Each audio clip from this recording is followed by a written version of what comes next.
뼈에 구멍이 이제 숭숭숭 뚫리는 게 이제 골다공증인데, 우리가 일반적으로 생각할 때 뼈는 한번 생기면은 그대로 이제 뭐 유지가 되는 걸로 이렇게 알고 있지만은 실제 그렇지가 않습니다. 뼈도 일반 세포처럼 계속 매일같이 뼈가 새로 생기고 또 없어지고 하는 거를 반복을 합니다. 그래서 이제 뼈에 관련된 세포가 두 가지가 있는데, 하나는 이제 조골세포라는 게 있고요. 하나는 파골세포라는 게 있습니다. 그래서 조골세포라는 거는 칼슘을 이용해서 뼈를 만드는 세포를 얘기하는 거고요.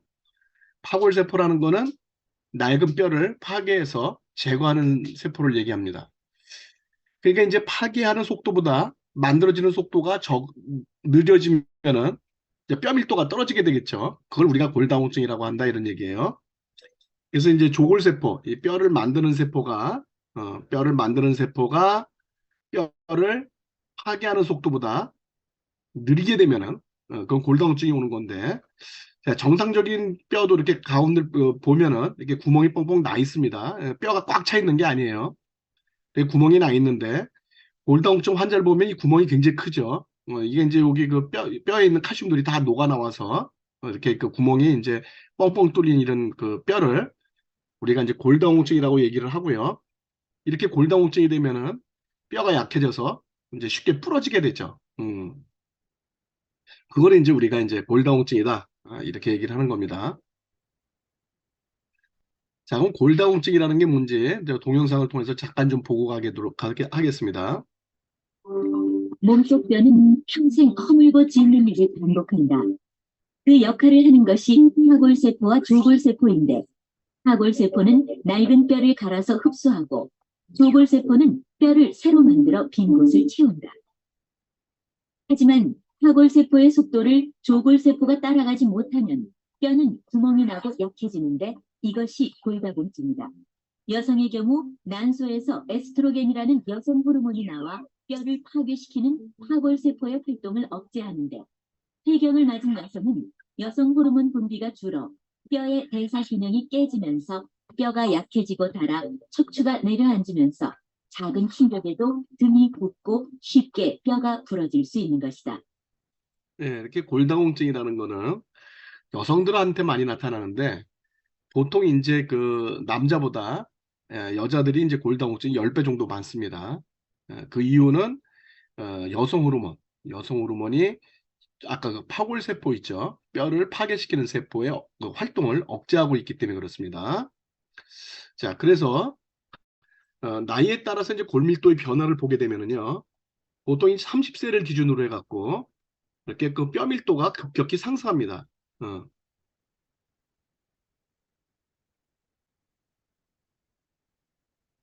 그랬다가 30세를 전후로 해서 서서히 뼈 밀도가 떨어지기 시작하거든요.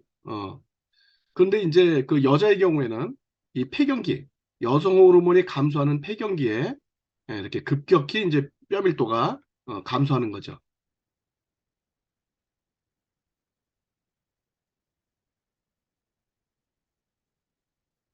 음.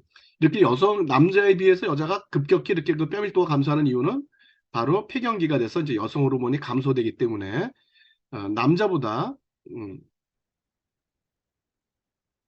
10배 이상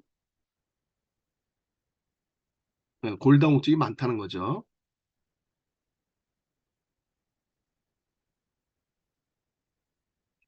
자, 그렇기 때문에 이제 여자의 경우에는 이제 이 골다공증이 남자에 비해서 더 이제 그 조심해야 될 부분들이 있다는 거죠. 자, 그럼 이제 요거를 이제 그 30세를 기준으로 해서 이렇게 보면은, 자, 이렇게 그 정상적인 그 골밀도는 30세가 되기 전에 이렇게 쭉 골밀도가 올라갔다가 그다음에 골밀도가 쭉 떨어지게 되는데, 이 30세 이전에 충분히 골밀도를 올려놓지 않으면은 골다공증 수준의 골다공증 오는 수준이 이 정도라 그러면은, 만약에 30세 이전에 충분히 골밀도가 올라가지 않으면은 골다공증 환자가 될 가능성이 이렇게 높아진다는 거죠. 자, 그래서 우리가 골다공증에 걸리지 않으려 그러면은 나이가 들어서 칼슘을 많이 먹는 건 의미가 없습니다. 예? 나이가 들어서 칼슘을 복용하는 거는 요거는 골다공증을 지연시킬 수는 있어요.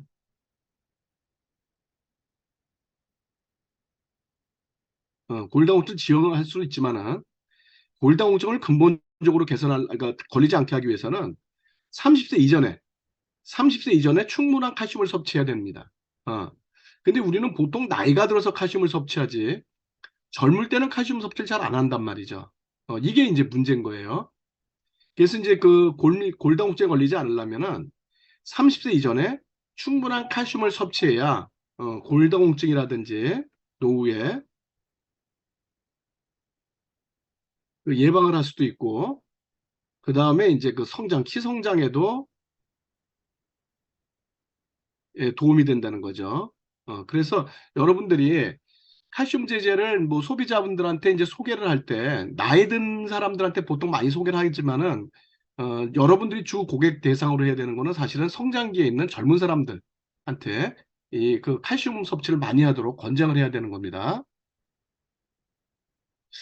자, 그러면 이제 그 최근에 와서 이제 골다공증에 이제 걸릴 확률이 예전에 비해서 굉장히 이제 증가가 됐거든요.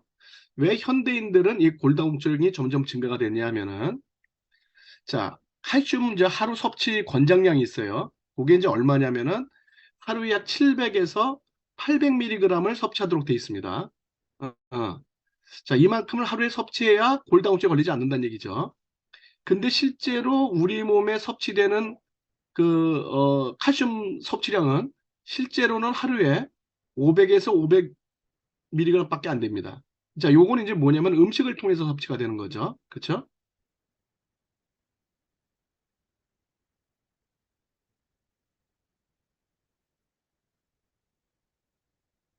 음식을 통해서 섭취되는 게 하루에 500에서 500, 550mg밖에 안 됩니다.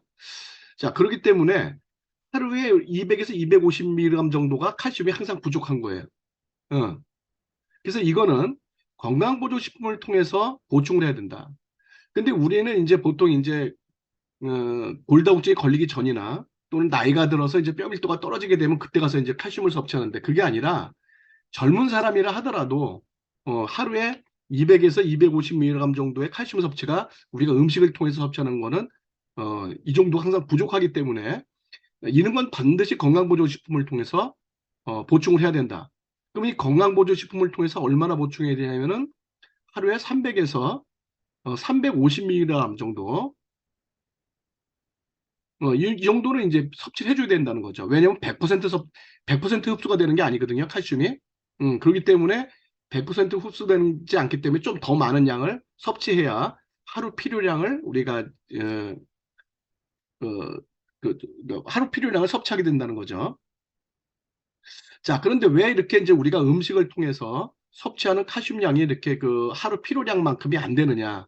그러니까 옛날 사람들은 칼슘제 먹지도 않고도 얼마든지 뼈가 이렇게 가늘어지지 않고 잘 오랫동안 일을 하면서 잘 살았고 그랬는데 왜 현대인들은 음식을 통해서 충분한 칼슘을 섭취할 수가 없을까?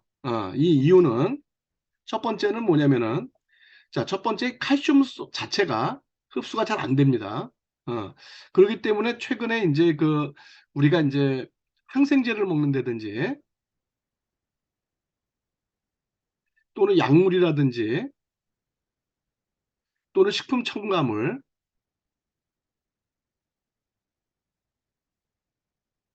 이런 것 때문에 장 기능이 약화됐다는 거죠. 음, 자, 그래서 칼슘 이렇게 음식물을 먹는다 하더라도 많은 양의 그, 사실 칼슘이 음식에 굉장히 많이 들어가 있거든요. 칼슘이 흔한 그런 미네랄입니다. 그러니까 음식에 많은 양의 칼슘이 들었음에도 불구하고 실제 섭취량이 500에서 550mg밖에 안 된다. 그러니까 여러분들이 뭐 뼈에 좋은 음식 그래갖고 칼슘이 많이 들어가 있는 음식 뭐 이렇게 해서 그걸 많이 먹으면 골다공증에 걸리지 않지 않느냐라고 생각할 수도 있는데 실제로는 우리 장 기능이 약화되어 있기 때문에 아무리 좋은 음식을 많이 먹는다 하더라도 충분한 칼슘 섭취가 쉽지가 않다는 거예요.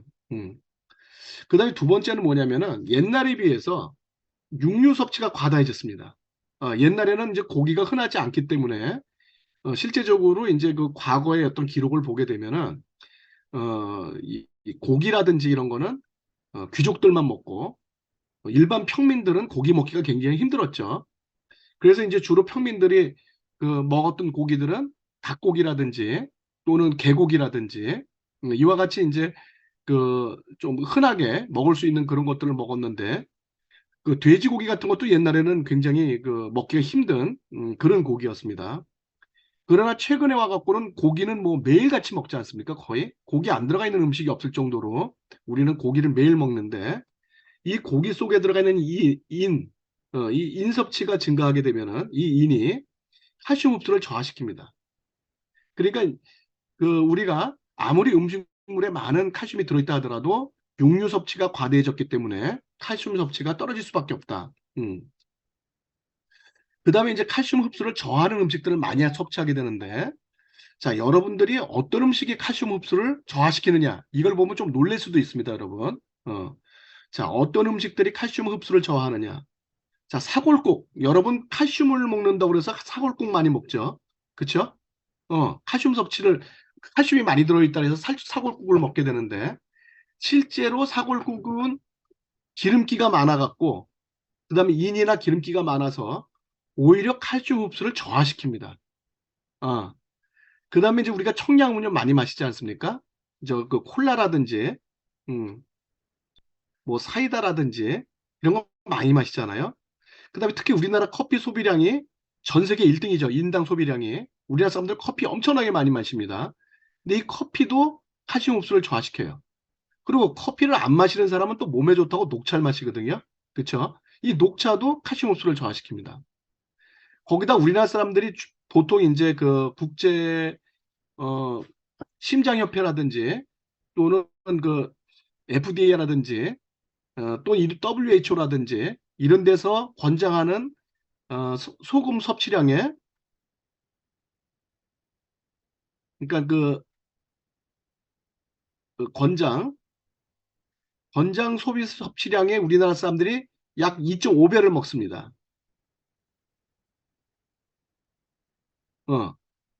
그러니까 굉장히 많이 먹는 거예요.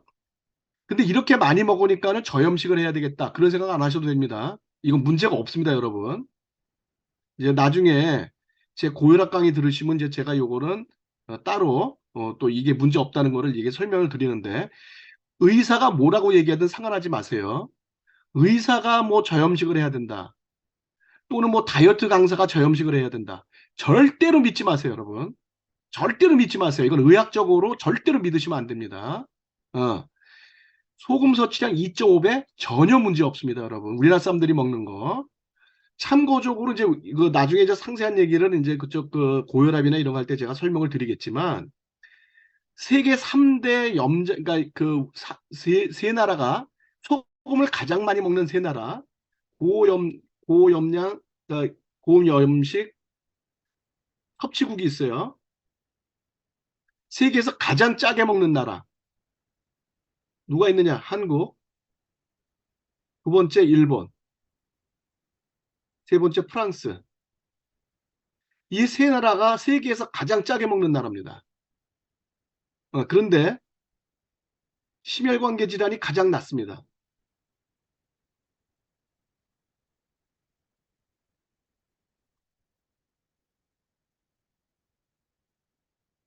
자, 이건 통계적으로만 나온 거고, 제가 과학적으로도 전부 다 이제 설명을 나중에 드리니까. 자, 우리가 소금 섭취를 2.5배 하니까, 이거 큰일 났구나. 저염식을 해야 되겠구나. 절대 하지 마세요, 저염식이요. 절대 하지 마십시오. 저염식은 오히려 건강을 해칩니다, 여러분. 제 말을 못 믿겠으면 제 강의 꼭 들으세요. 허투루 하는 소리가 아닙니다. 그냥 어디서 이상한 소리 듣고 와갖고, 그야말로 무슨 의학적인 지식이 없이, 또는 과학적이지 않은, 뭐 이런 얘기 갖고 하는 게 아니라 과학적으로 세계적으로 나오는 여러 가지 최신 논문을 갖고 제가 말씀을 드리는 겁니다. 그러니까 걱정하지 마시고 다른 사람 말 믿지 마세요. 병원에서 하는 얘기라든지 다이어트 강사 하는 얘기 듣지 마세요. 지금 현재 여러분이 섭취하는 염분량은 전혀 문제가 없습니다. 그렇다고 더 많이 먹겠다는 생각은 하지 마시고 지금 정도 먹는 소금량은 건강에 전혀 문제가 없다. 오히려 더 건강하게 살 수가 있다. 그러니까 신경 쓰지 말라 이런 얘기입니다. 근데 어쨌든 간에 이렇게 짠 음식들이 칼슘 흡수에는 좋지 않다. 이런 얘기예요. 그 다음에 삼겹살이라든지 곱창, 우리나라 사람들이 굉장히 좋아하죠. 그 다음에 술, 담배, 어, 이런 게 전부 다 칼슘 흡수를 저하시키는 음식이에요. 또 여기다 하나 더 쓴다 그러면은 튀긴 저기 뭐죠? 프라이드 치킨. 어,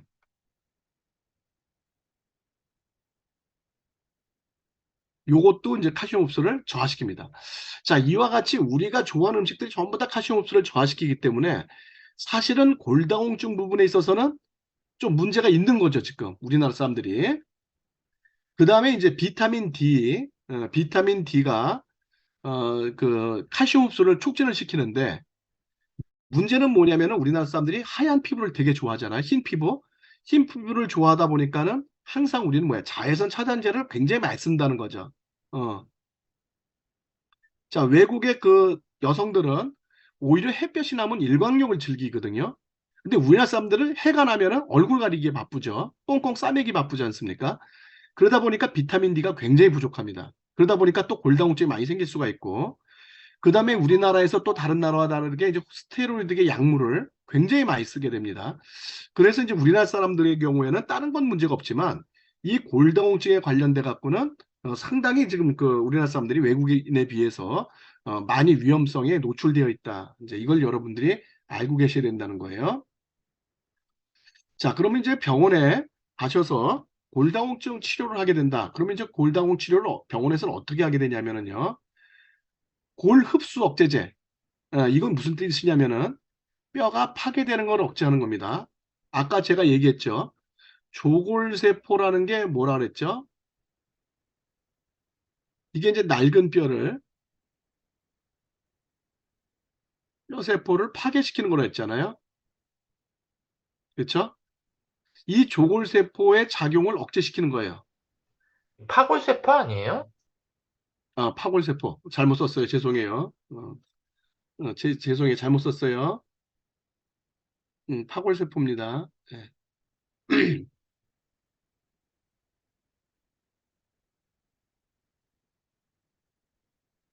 이용무 사장님이시죠? 뭐, 쿠키몬스터. 예, 아주 정확금 많이 아시는 분이에요. 굉장히 잘하시는 분이에요. 자, 파골세포. 그 낡은 뼈의 세포를 파괴하는 작용을 억제시키는 게 이 고릅수 억제제입니다. 그래서 이제 비스포스포네이트라든지 데노스맙이라든지 이런 걸 6개월에 한 번씩 주사를 하거든요. 그래서 이런 게 이제 그 골다공증 치료제로 쓰고 있는 거고 또 하나는 이제 골 형성 촉진제. 요건 뭐냐면은 아까 얘기했지만은 조골세포의 작용을 촉진시키는 부갑상선 호르몬제를 투입하는 겁니다. 그래서 요거 부갑상선 호르몬은 이를 뼈 생성을 촉진시키는 거예요.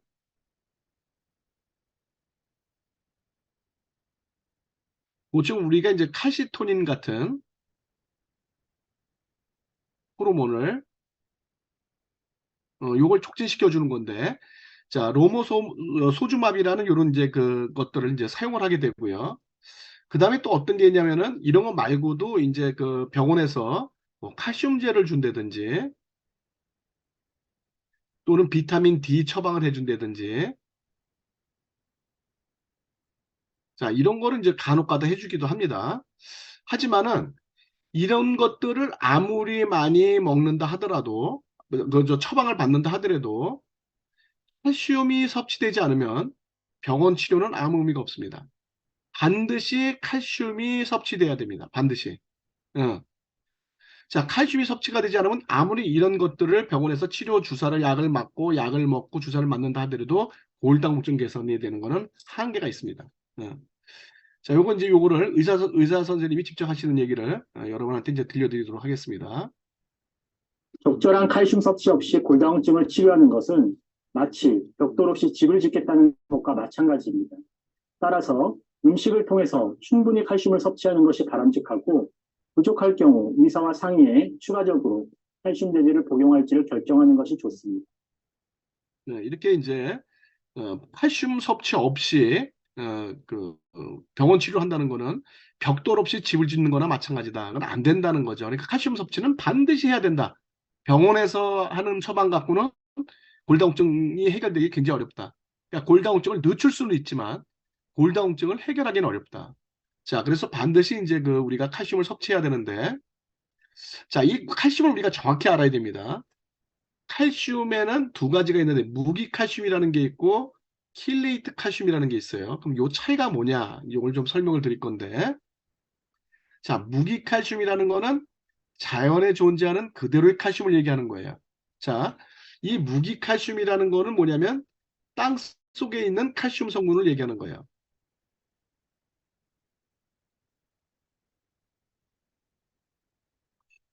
자, 이런 땅 속에 있는 칼슘이 보통 이제 CaCO3라든지 뭐 이런 형태로 이제 존재를 많이 하게 되는데, 자, 이런 것들은 흡수가 되지 않습니다.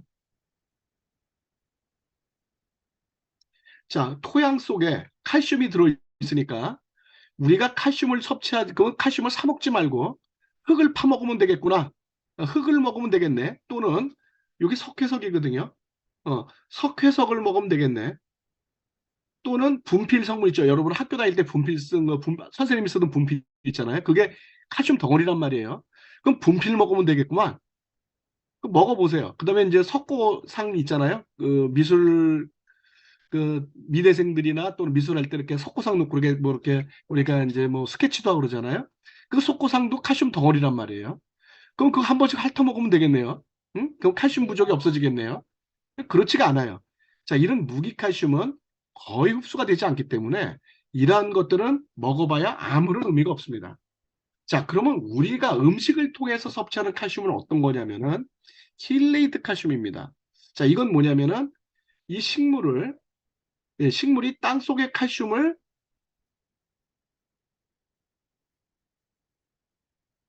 이게 빨아들이죠. 그럼 이 식물을 또 초식 동물이 먹죠. 그렇죠? 자, 이와 같이 생물체 식물이나 초식동물과 같이 생물체가 이 무기칼슘을 빨아들여서 우리 그 살아있는 생물체가 만들어 몸속에 저장되어 있는 칼슘, 그게 킬레이트 칼슘이라는 거예요. 그러니까 이 두 개는 뭐가 다르다? 요거는 자연에 존재하는 칼슘.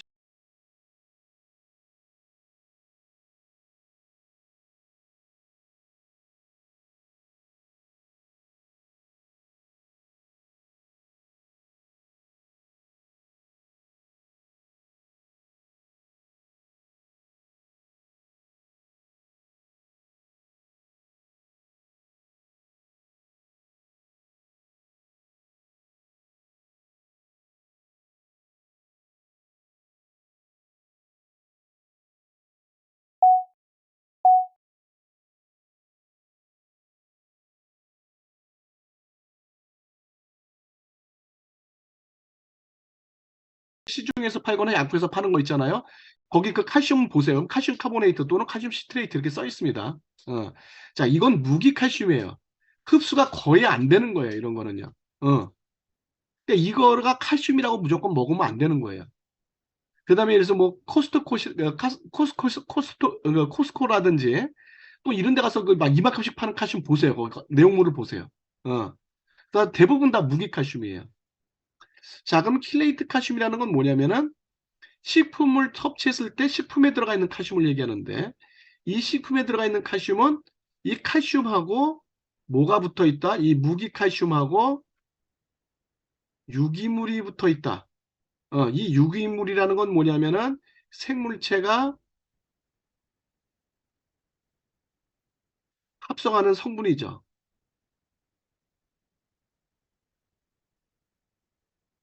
음, 이와 같이 칼슘하고 생명체가 여기 식물이나 초식동물처럼 생명체가 합성하는 물질이 합쳐져 있는 칼슘, 이걸 킬레이트 칼슘이라고 그러고 특히 이제 아미노산은 대표적인 유기물이잖아요. 이와 같이 칼슘과 아미노산이 붙어 있는 아미노킬레이트 화합물로 되어 있는 거는 이거는 식품을 통해서 섭취하는 칼슘하고 거의 동일합니다. 이런 것들은 식품을 통해서 섭취하는 칼슘이나 똑같은 거예요. 그래서 이런 것들을 먹게 되면 흡수율이 상당히 높습니다. 이런 것들은 무기칼슘보다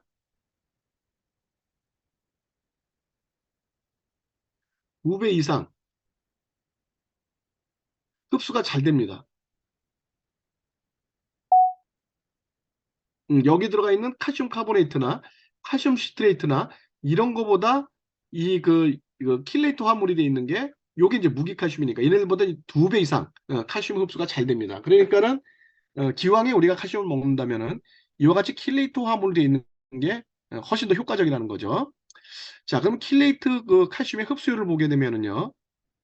무기칼슘이 한 뭐 17% 정도 흡수가 된다 그러고 우유에 들어가 있는 칼슘이 19%, 그다음에 칼슘 카보네이트가 뭐 23%, 칼슘 시트레이트가 그냥 25% 정도 이렇게 이제 보통 이제 흡수가 된다면 아미노킬레이트 화합물은 44%, 그러니까 거의 두 배 정도 이렇게 흡수가 되는데, 자, 이건 어떻게 한 거냐면은 이 성분들을 섭취를 하기 전에 피를 뽑아서 혈중 칼슘 농도를 측정을 하고 그 다음에 다시 이걸 섭취하고 난 다음에 다시 피를 뽑아서 피 속에 칼슘 농도가 얼마큼 올라갔는지를 검사한, 진짜 이거 정확하게 검사한 겁니다. 그래서 이거는 이와 같이 이제 순수 칼슘만 먹었으니 이렇게 되는데, 이것뿐만이 아니라 만약에 이건 칼슘 성분 단독 비교 실험이고 칼슘 흡수를 돕는, 그래서 비타민 뭐 D라든지 또 비타민 K라든지 뭐 등등 여러 가지 이런 흡수율을 높이는 것까지 한꺼번에 같이 먹게 되면 80%까지 흡수율이 상승한다. 킬레이터 화합물은. 그러니까 아까도 이거를 본다 그러면은 이걸 봤을 때 하루 필요량이 우리가 그러니까 결핍된 거죠. 그래서 그 200에서 250mg을 우리가 섭취해야 된다고 했을 때 섭취가 80%까지 상승하는 거니까 20%는 이거 대변으로 다시 나온다고 봐야 되지 않습니까? 그러니까 얘네들을 얼마큼을 먹어야 되냐면은 약 300에서 350mg을 섭취해야 여기에 80%가 흡수가 돼서 결과적으로 요걸 만족시킬 수가 있는 거죠. 그쵸? 그러니까 결과적으로 우리는 얼마큼 하루에 킬레이트 화합물로 섭취해야 되느냐. 약 300에서 350mg 정도를 킬레이트 칼슘을 섭취하면 된다. 이렇게 하면 된다는 거죠. 그럼 만약에 칼슘 시트레이트나 칼슘 카보네이트나 이런 걸 갖고 섭취하면 어떻게 될까요? 얘네들 갖고 섭취하면은 그러면은 25%밖에 섭취가 되지 않기 때문에 여기에 4배를 섭취해야 되겠죠. 그렇죠? 4배를 섭취해야 이거 25%밖에 흡수가 안 되니까. 그러면 200에서 250mg에 4배를 섭취해야 된다. 그러면은 약 그 800에서 1000mg을 섭취해야 된다는 거예요. 얘네들 섭취했을 때.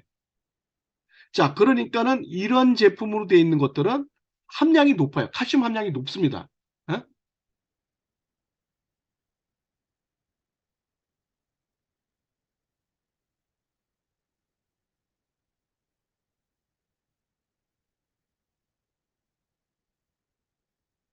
자, 그렇다면은 한번 생각해 보세요, 여러분. 여러분이 밖에서 칼슘 제제를 사 먹을 때 킬레이트 화물로 되어 있어 이렇게 칼슘이 적게 들어가 있는 게 좋은 제품일까요? 칼슘 함량이 높은 게 좋은 제품일까요? 여러분 생각은 어때요? 이게 좋은 제품일까요? 이게 좋은 제품일까요? 당연히 이게 좋은 제품이죠. 그죠? 그런데 여러분들은 일반적으로 소비자들은 뭐만 봅니까? 칼슘 함량이 얼마큼 들어있느냐 이것만 본다는 거예요. 그래서 와 이건 1000mg 들어있네? 이거 왜 이렇게 싸? 이건 300mg밖에 안 들어있네. 350mg밖에 안 들어있네. 이게 3배나 싼 거네. 아유, 그래서 이걸 사 먹는다는 거예요. 무슨 일인지 아시겠어요? 제가 지금 하는 얘기를. 이게 왜 이렇게 함량이 높게 만들어져 있느냐? 흡수가 안 되기 때문에 그만큼 많이 먹어야 된다는 거예요. 이거를 몰라, 이거를. 사람들이. 그러니까 단순하게 칼슘 함량만 보고 좋은 제품이다, 이거 싼 제품이다, 이렇게 생각한다는 거예요. 그래서 공부하지 않으면 맨날 여러분들은 속는 겁니다. 회사들, 이 공부를 안 하고, 건강보조식품을 먹으니까 의사들도 여러분한테 함부로 건강보조식품 먹지 마세요라고 얘기하는 게 뭐냐면, 건강보조식품에 대한 이런 전문적인 지식 없이 자기 판단에 그냥 생각에 아무렇게나 막 칼슘을 막 먹고 오기 때문에 의사들이 겁이 나는 거야. 뭘 주워 먹을지 모르니까. 그래서 함부로 먹지 말라 이렇게 얘기를 하는 거예요. 그러니까 여러분들은 이걸 정확히 알고 드셔야 된다는 겁니다. 자, 그래서 이와 같이 많은 양의 칼슘을 섭취하게 되면은 소화불량이라든지 또는 칼슘 과다로 인한 석회화라든지 이런 문제가 야기될 수가 있다. 그래서 우리는 적정량의 칼슘을 섭취해야 되는데, 자, 우리 그 파마넥스에서 나오는 칼슘 제제는 봄포뮬러라는 제품이 있습니다. 자, 이 봄포뮬러는요, 350mg의 칼슘이 들어 있습니다. 어떤 칼슘이냐? 아미노산이랑 킬레이트화되어 있는, 즉 칼슘하고 아미노산이 결합되어 있는,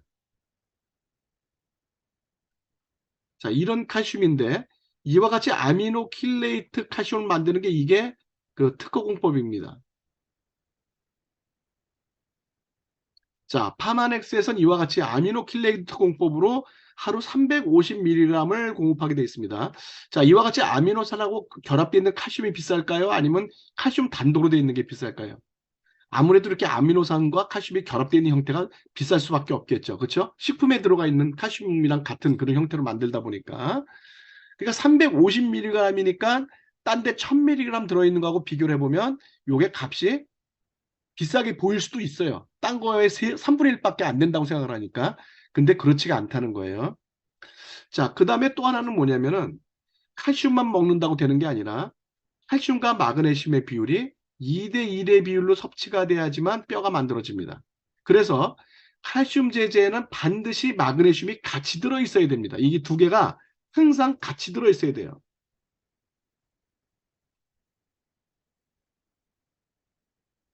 그럼 마그네슘은 이 칼슘 350mg이라면 마그네슘은 175mg이 들어가면 되겠죠. 자, 그 다음에 비타민 D. 아까도 얘기했지만 우리가 이건 햇볕을 받으면 몸에서 이제 그 합성이 되지만 우리가 자외선 차단제를 사용을 하고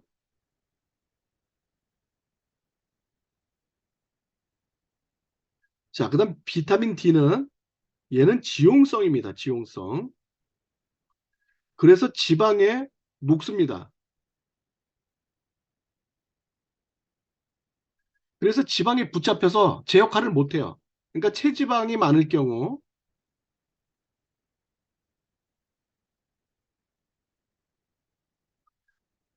비타민 D가 작용을 못합니다.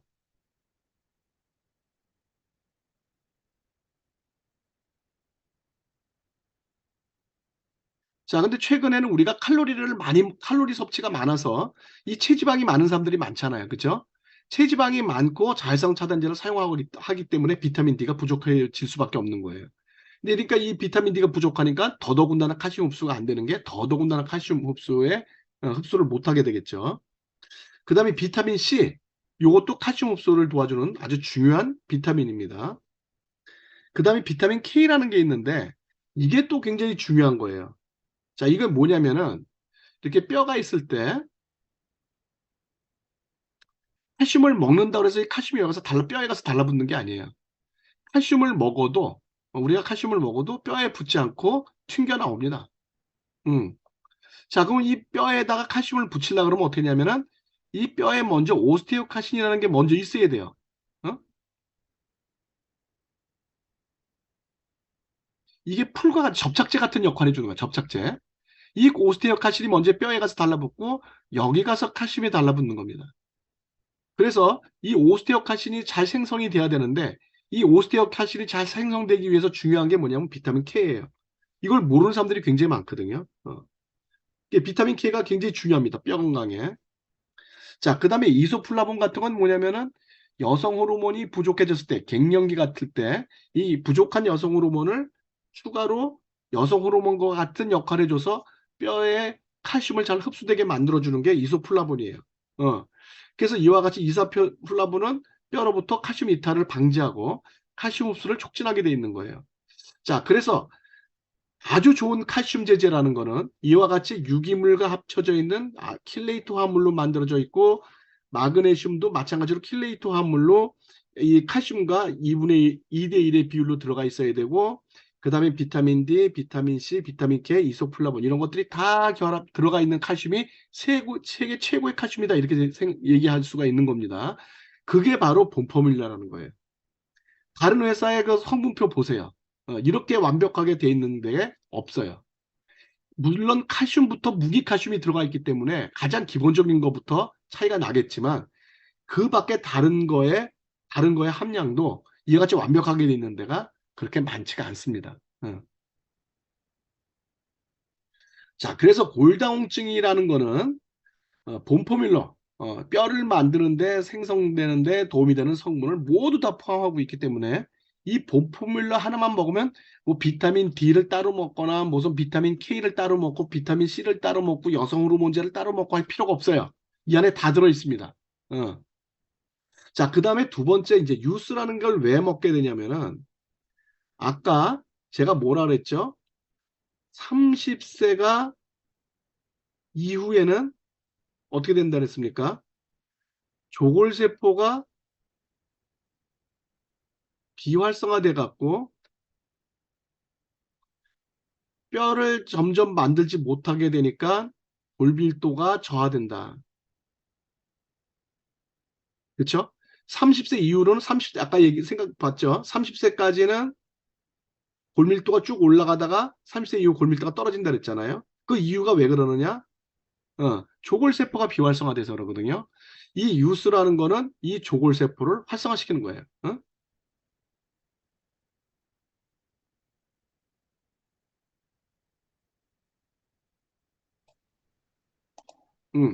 그래서 이 조골세포를 같이 먹어줘야 이 유스라는 이 본포뮬라가 뼈를 생성하는데 훨씬 더 도움이 된다는 거예요.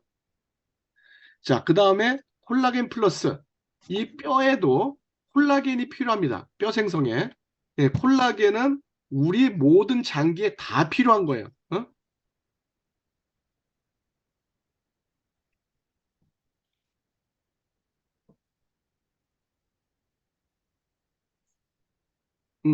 뭐 피부뿐만이 아니라 우리 몸의 뼈, 간, 허파, 심장, 뭐 신장, 뭐 간 다 필요한 거예요. 콜라겐은. 그래서 콜라겐 플러스를 먹어주는 게 모든 장기와 뼈 생성에 도움이 된다. 그래서 본포뮬라, 유스, 콜라겐 플러스 이 세 가지를 먹으면 되는데 30세 이전에 먹는 거는 유스 먹을 필요가 없겠죠. 요거는 이 유스는 30세 이전은 먹을 필요가 없죠.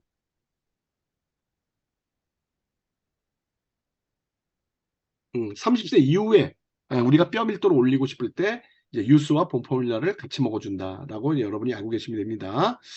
자, 이제 골다공증에 대한 얘기는 여기까지 하고요. 자, 그 다음에 이제 관절염에 대해서 얘기할 건데 관절염에는 이 세 가지가 있습니다. 골관절염, 퇴행성 관절염, 류마티스 관절염. 이게 세 개가 각각 다른 질병, 똑같은 관절염이지만 질병이 좀 달라요. 그래서 이 세 가지를 여러분들이 정확하게 구분할 수 있어야 됩니다. 자, 무릎 관절의 구조는요, 이와 같이 돼 있어요. 여기 이제 그 뼈가 있고요. 요 활액이라는 게 있고, 그 다음에 여기가 이제 그 관절 연골이 여기 회색으로 되어 있는 거 있잖아요. 요게 이제 관절 연골입니다. 요게요. 이게 연골이에요. 요걸 카트리지라고 얘기하는 거예요. 요거. 요거를 우리가 이제 카트리지라고 얘기를 하는데, 자, 이 연골은 어떻게 생성되어 있느냐? 세 가지예요. 첫 번째, 연골세포. 두 번째, 콜라겐. 세 번째, 방단백질. 이렇게 세 가지로 만들어져 있는데, 요 세 가지 중에 어떤 게 문제가 되느냐에 따라서 여러 가지 관절염의 종류가 달라질 수가 있는 겁니다. 그러니까 여러분들의 연골의 주성분은 요 세 가지다. 라는 걸 여러분들이 꼭 머릿속에 넣고 있어야 됩니다. 자, 동영상을 통해서 잠깐 보여드릴게요. 우리의 무릎은 어떤 구조로 되어 있는지 살펴보겠습니다.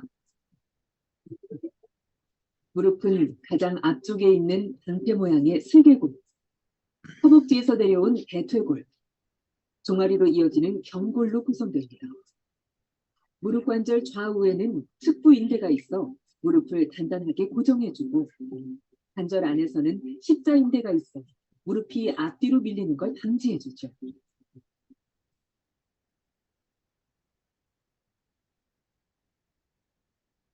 또한 관절 사이 양쪽에는 반달 모양의 반올상 연골이 있어 충격을 흡수해줍니다. 무릎 관절은 우리가 서고 걸을 때마다 충격을 흡수하고 체중을 분산시켜주는 중요한 역할을 하는데요. 더 자세히 살펴보면 뼈와 연골, 그리고 활막이 감싸고 있는 구조로 되어 있습니다. 요와 같이 이제 우리 관절은 이런 식으로 생겼다는 거예요. 자, 근데 관절염의 종류 중에서 골관절염, 퇴행성 관절염, 류마티스 관절염 이렇게 있다 그랬는데 이 각각은 어떻게 다르냐?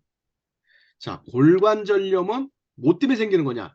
염증 때문에 생기는 거예요. 염증. 그러니까 골관절염은 염증 때문에 생기는 거예요.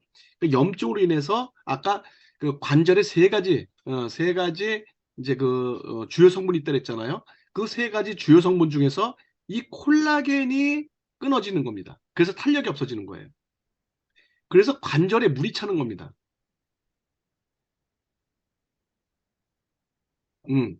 자, 그래서 여러분들이 관절염 환자 중에서 관절에 물이 차서 병원에 가서 물을 뺐다. 이런 거 있죠. 관절에 주사로 이렇게 물을 뺐다.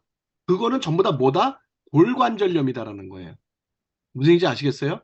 관절에서 물을 뺐다. 관절에 물이 찼다. 이거는 골관절염이다. 그러면 이 골관절염의 원인은 뭐다? 염증이다. 자, 그러니까 골관절염은 염증 관리를 해줘야 된다는 거예요. 관절 관리를 하는 게 아니라 염증 관리를 해줘야 되는 겁니다. 무슨 얘기인지 아시겠어요? 자, 이 특징이 뭐다? 관절에 물이 찬다. 요건 염증 관리를 해줘야 된다. 자, 그 다음에 이제 퇴행성 관절염이라는 건 뭐냐면은 우리가 나이가 들면서 관절을 많이 사용을 하게 되면은 천천히 이제 관절이 노화가 되죠.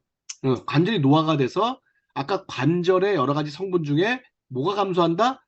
당단백질이 감소한다.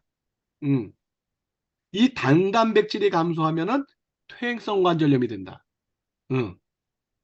무슨 얘기인지 아시겠죠? 요거는 콜라겐이고요. 요건 콜라겐이 끊어지는 거고, 요거는 당단백질이 감소하는 거고요. 요게 퇴행성 관절염이에요. 그래서 이거는 연골 재생을 위해서 연골세포 구성 성분하고 당단백질을 공급해주면은 연골이 재생되는 겁니다.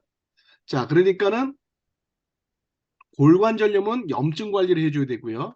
퇴행성 관절염은 연골 재생을 위한 영양소를 공급해줘야 되는 겁니다. 무슨 얘기인지 아시겠죠? 자, 그러니까 이거다 다시 한번 쓰면은 이거는 염증을 관리해줘야 되고, 이거는 연골에 관련된 영양소를 섭취해야 되는 거고, 자, 요거는 퇴행성 관절염은 관절을 많이 사용해서 생기는 것들입니다. 퇴행성 관절염은. 자, 그럼 퇴행성 관절염은 여러 가지 종류가 있는데, 뒤에서 다시 한번 그 종류가 이제 나올 겁니다. 퇴행성 관절염 설명을 할 때. 자, 류마티스 관절염은 또 다른 질병이에요. 요건 뭐냐면, 면역 체계 이상으로 자기의 면역 세포가 자기 관절 세포를 공격해서 파괴시키는 겁니다.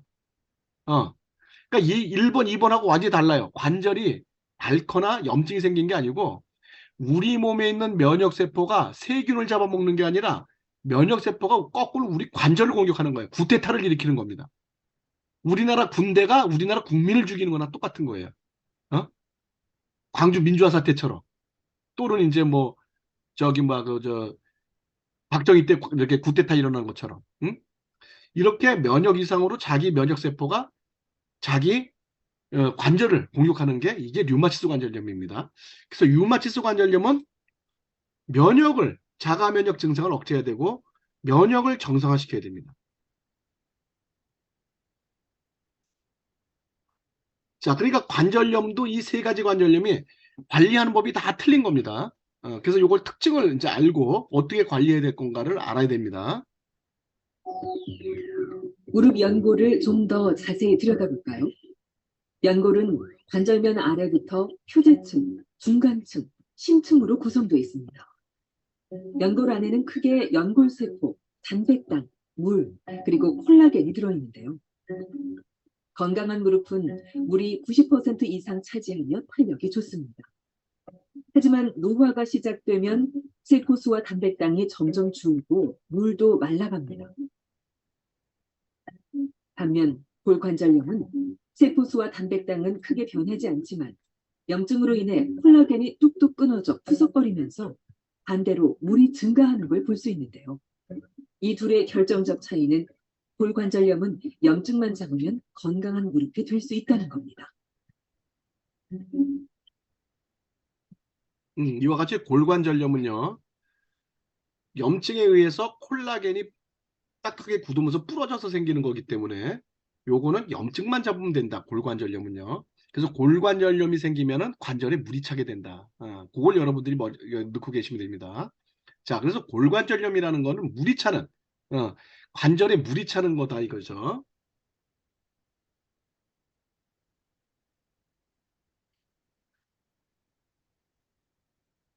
자, 이렇게 관절에 물이 차는 골관절염은 염증을 완화시키면 된다. 염증을. 자, 그럼 염증을 완화시킬 때면 어떻게 되느냐? 첫 번째, 엘로프리라는 제품이 있는데, 이 엘로프리가 염증을 완화시키는데 아주 특효의 제품입니다. 자, 두 번째는 G3라는 제품이 있는데, 요거는 액상 종합 영양제입니다.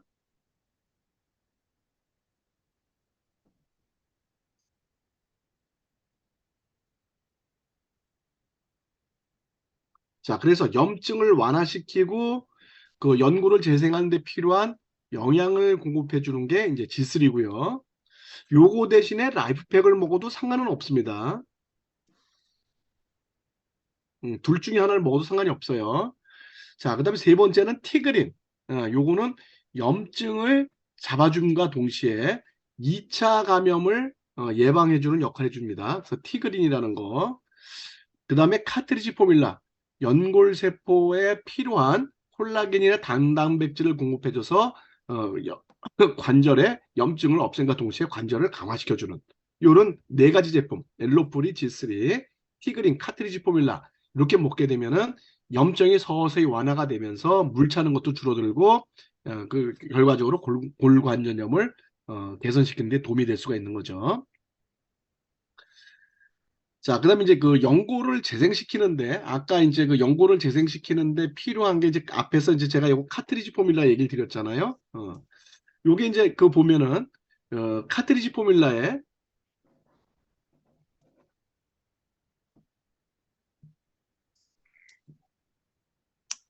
여기 카트리지 포뮬라라는 제품의 성분, 이 성분을 이제 우리가 좀 살펴보면은 글루코사민이라는 게 들어가 있는데 요게 이제 연골세포를 만들어주는 영양소입니다. 연골세포를 구성하는 영양소고요.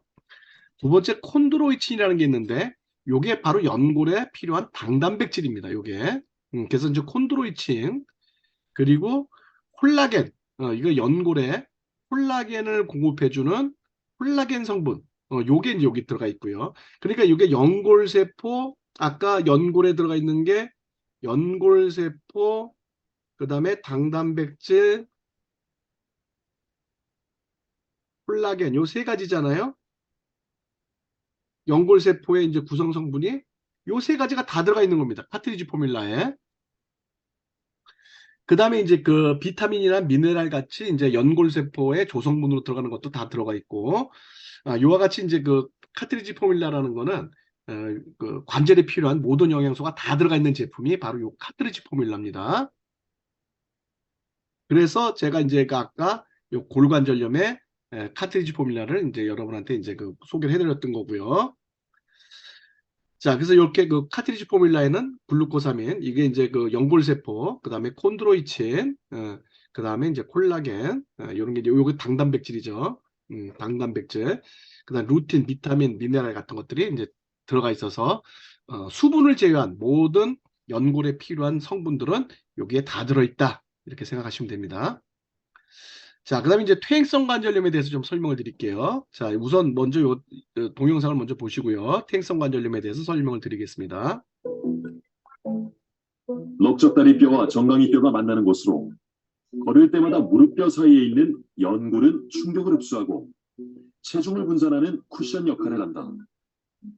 하지만 무리해서 쓰게 되면 관절을 보호하고 있던 연골도 마모된다. 이로 인해 뼈와 뼈가 맞닿아 직접 부딪히거나 떨어져 나온 연골 파편이 관절을 자극해 염증이 발생하면서 극심한 통증을 느끼게 된다. 이것이 바로 퇴행성 관절염이다. 네, 여기 이제 퇴행성 관절염인데, 자, 요렇게 이제 그 초기 단계는 연골이 이제 마모되기 시작하는데, 활액이 빠져나와 갖고, 요게 이제 그 윤활유 역할을 해주는 활액이 있잖아요. 활액이 빠져나오면서 연골과 연골이 맞닿아서 서로 이제 문질러지기 시작하면서 이제 연골이 닳아버리는 거죠. 그래서 이게 차츰차츰 이제 연골이 계속 파괴가 되고 완전히 연골이 파괴돼서 뼈와 뼈가 만나게 되면은 이제 그 굉장히 큰 통증을 느끼게 되는 거죠. 그러면서 이제 염증이 생기고 이제 뼈가 뒤틀리고 이제 이렇게 되는 거죠. 자, 퇴행성 관절염은요, 관절이 마모가 된 겁니다. 그래서 이제 그 퇴행성 관절염에는 여러 가지 이제 그 종류가 있는데 조금 여기다 써볼게요. 자, 우리가 퇴행성 관절염은 보통 이제 뭐를 퇴행성 관절염이라고 많이 얘기하냐면은 이제 그 무릎 있잖아요. 무릎뼈. 무릎이 이제 우리가 항상 그 걸어 다니니까 무릎 관절이 제일 먼저 닳지 않습니까? 누구나 다 이거 걸어 다니지 않습니까? 그래서 이걸 보통 퇴행성 관절염이다 이렇게 많이 얘기를 하는데 퇴행성 관절염이 이것만 있는 게 아니라 자, 손가락을 많이 썼다. 손가락. 자, 손가락을 많이 쓰는 분들도 계시죠. 예를 들어서 피아노를 친다든지 그 다음에 이제 모두 여러 가지 뭐 음식물 같은 걸 다듬는다든지 응? 이게 손가락을 많이 쓰는 그 다음에 뭐 술을 놓는다든지 이거 손가락을 계속 많이 쓰는 분들 계시잖아요. 자, 이렇게 해서 손가락 관절에 퇴행성 관절염이 온 걸 우리가 뭐라 그러냐면은 방아쇠 증후군이라고 그래요.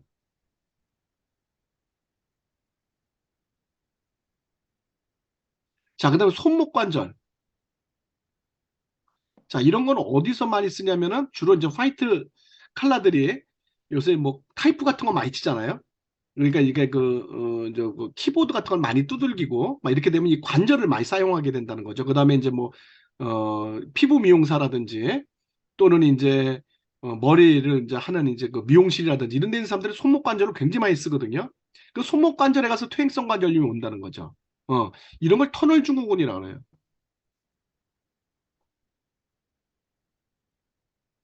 음. 그 다음에 이제 뭡니까? 여기 뭐라 그러지? 여기 팔꿈치. 이 팔꿈치 관절에 오면 엘보라고 이렇게 얘기를 하고요. 자, 이런 것들이 전부 다 뭐다? 이게 전부 다 퇴행성 관절염이에요.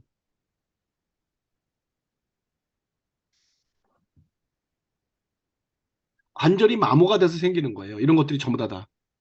근데 이제 이게 따로따로 이름을 지니까 이게 모두 뭐 다른 병인 줄 알고 있는데 그렇지 않습니다. 똑같은 퇴행성 관절염입니다. 그래서 이런 때는 이제 물론 이제 카트리지 포뮬러, 관절 재생에 필요한, 연골 재생에 필요한 성분들이 다 들어가 있는 카트리지 포뮬러. 그리고 이제 아까도 얘기했지만 콜라겐 플러스 그다음에 연골 재생을 활발하게 뭐 활발하게 이제 연골이 재생될 수 있도록 그 유전자를 젊게 리셋시켜주는 유스. 그 다음에 이제 그 재생에 필요한 미네랄과 비타민을 공급하는 라이트팩. 이렇게 네 가지를 꾸준히 드시게 되면은 이 퇴행성 관절염은 반드시 좋아집니다. 뭐 여러분들이 걱정 안 하셔도 확실하게 좀 장복을 하셔야 되긴 하지만 확실하게 개선이 됩니다. 자, 그다음에 이제 염증이 생겨갖고 이제 통증이 심한 경우는 염증이 생겼을 때 이제 통증이 굉장히 심해지는 거거든요. 그래서 이제 이게 이제 통증이 이제 많을 때, 통증이 심할 때는 이제 염증이 생겼다고 보시면 되고요. 염증이 생겼을 때는 엘로프릴 하나 더 추가시키시면 됩니다.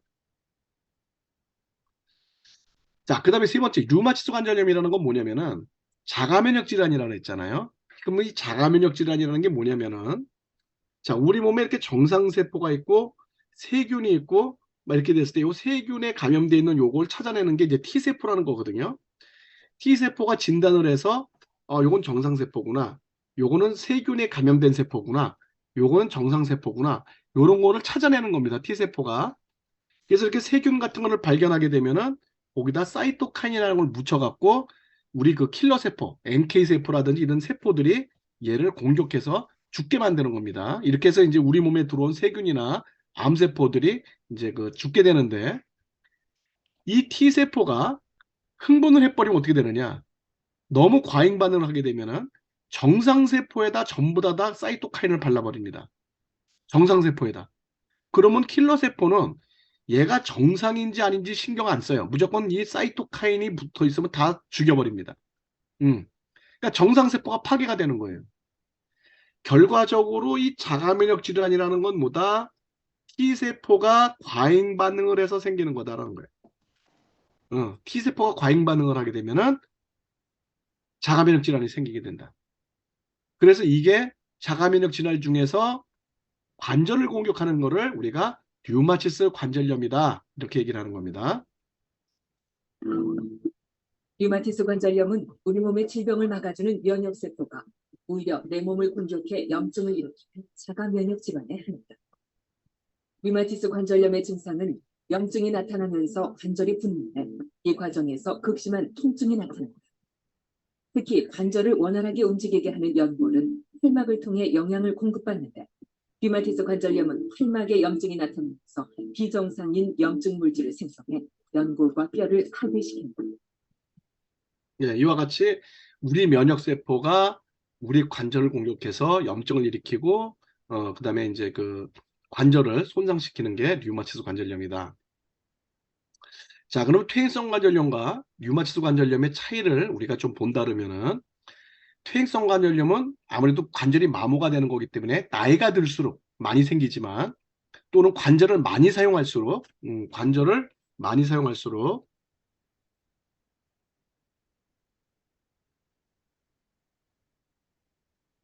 생기는 게 퇴행성 관절염이지만 류마티스 관절염은 자가면역 질환이기 때문에 어린아이부터 시작해서 노인까지 누구나 다 연령에 제한 없이 걸릴 수가 있습니다. 그 다음에 이제 그 퇴행성 관절염은 연골이 퇴화돼서 발생하는 거고 류마티스 관절염은 자가면역 때문에 생기는 거다.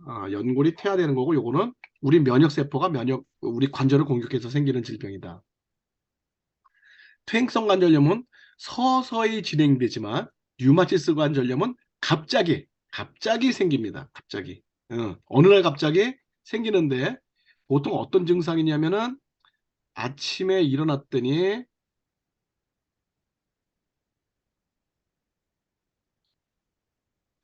관절이 붓고 아프다. 요러면 이제 요거는 류마티스 관절염인 거예요. 아침에 일어났더니만 관절이 통통 붓고 아프다. 그럼 이건 류마티스 관절염이다. 이렇게 생각하시면 됩니다. 자, 퇴행성 관절염은 초기 증상이 없고요. 류마티스 관절염은 체중이 감소한다든지 또는 피로를 느낄 수가 있습니다.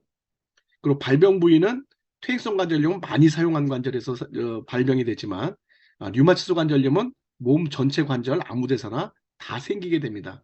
그래서 어느 류마티스 관절염이라 해서 어느 한 관절만 여러분들이 뭐 치료를 했다. 그게 치료가 되는 게 아니라 또 다른 관절로 그게 또 연결돼서 또 다른 관절이 또 망가지기 시작합니다. 그래서 근본적으로 류마티스 관절염은 관절을 관리하는 게 아니라 자가 면역을 관리해 줘야 되는 거예요. 그래서 이게 요거는 이제 예를 들어서 뭐 다리에 류마티스 관절염이 왔다 그래서 그 뭐 무릎 관절을 갖다 치료하면 되겠다. 그럼 무릎 관절 치료하고 나면 또 요번에 팔 관절로 오고 팔 관절 치료하면 또 그다음에 목 관절로 오고 이런 식으로 모든 관절로 다 오기 때문에 근본적으로 우리가 이 퇴행성 관절염 같은 경우에는 이 많이 사용하는 관절만 치료하면 되지만 류마티스 관절염은 그렇게 해서 되는 게 아니다라는 겁니다. 근데 관절통이 이제 퇴행성 관절염은 저녁이 될수록 많이 아파지고요. 류마티스 관절염은 오전에 아침에 일어나면은 관절이 붓고 아픈 이런 특징을 갖고 있습니다. 자, 그럼 류마티스 관절염의 좋은 건 뭐냐면은 연골 재생과 흥분한 T세포를 정상화시켜 줘야 되는데 이 T세포가 그, 그, 그, 그 자가면역 증상이 생기는 이유가 뭐냐면은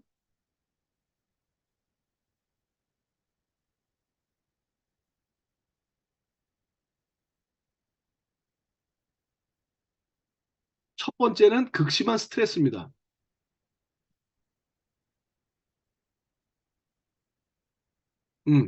이 극심한 스트레스에 의해서 자가면역 질환이 생기고요. 두 번째는 장내 클로스트리듬균의 부족입니다.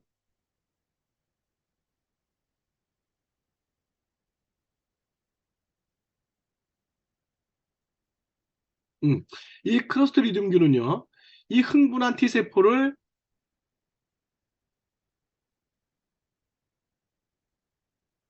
이거를 안정화시키는 조절 T세포라는 게 있어요. 이 조절 T세포 생산을 촉진하는 물질을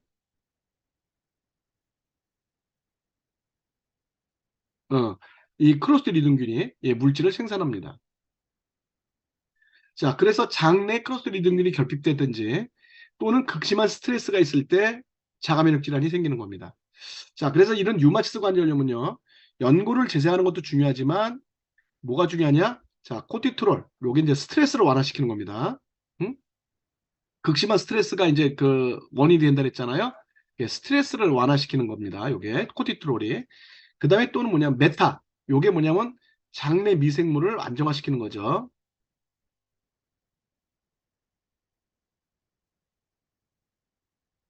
장내 미생물을 안정화시켜서 클로스트리듬균의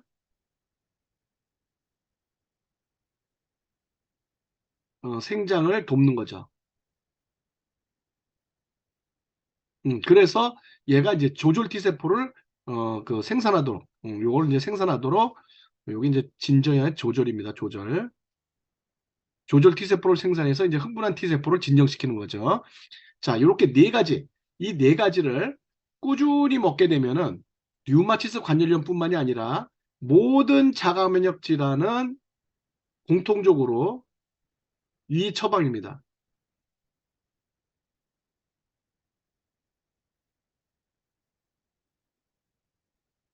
자, 자가면역 질환은 원인이 이거기 때문에 이 두 개만 해결을 하면은 모든 자가면역 질환이 다 해결되는 겁니다. 그래서 류마티스 관절염뿐만이 아니라 자가면역 질환이다 하는 거는 전부 다 요 네 개가 그러니까 그 공통적인 처방이 되는 겁니다.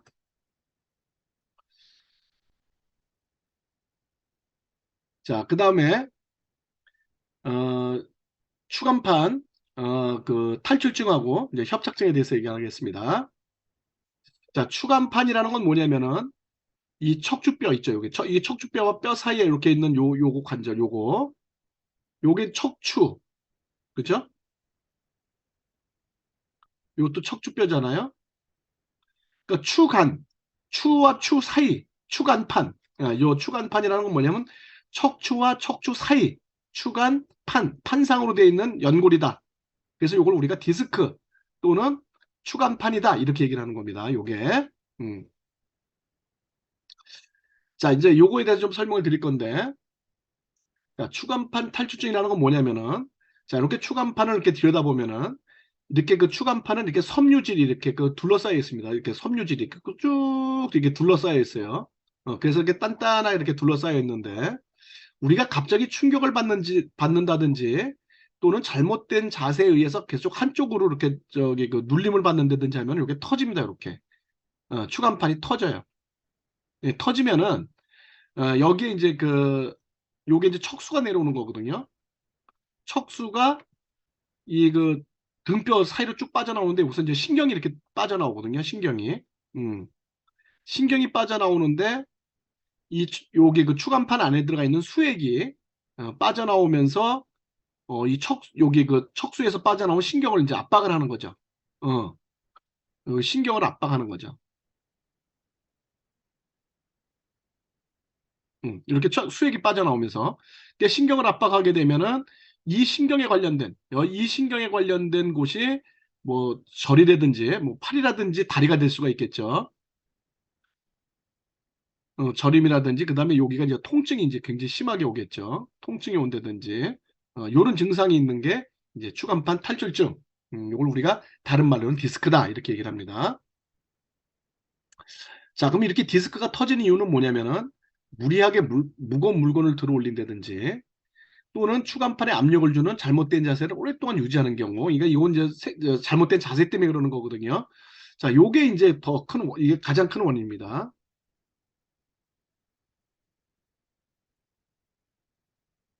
무리하게 무거운 물건을 들어서 생기는 경우도 있지만 요즘엔 이게 제일 많습니다. 추간판에 압력을 주는 잘못된 자세 때문에 생기는 게 제일 많고, 그 다음에 이제 뭐 2층에 뭐 높은 데서 떨어졌다든지, 또는 이제 그 낙상사고, 그러니까 낙상사고가 일어났다든지, 또는 차 사고가 일어났다든지, 그래서 이제 갑자기 추간판에 이제 충격을 받았을 때 또 이제 추간판이 이제 탈출될 수가 있고요.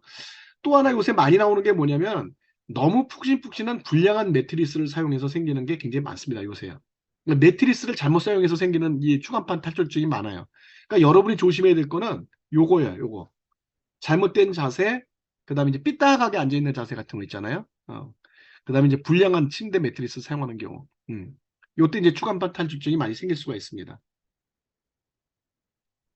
우리 몸의 디스크는 단단한 젤리 같은 수핵과 수핵을 둘러싼 섬유리, 그리고 위아래의 종판으로 구성되어 있다. 디스크 질환 초기에 통증이 심한 이유는 디스크가 신경을 누르는 물리적 압력보다도 이때 나오는 염증 물질 때문일 가능성이 높다. 염증이 가라앉으면 통증도 완화되며 심하게 파열된 디스크라 하더라도 시간이 지나면 자연 치유되는 경우가 많다.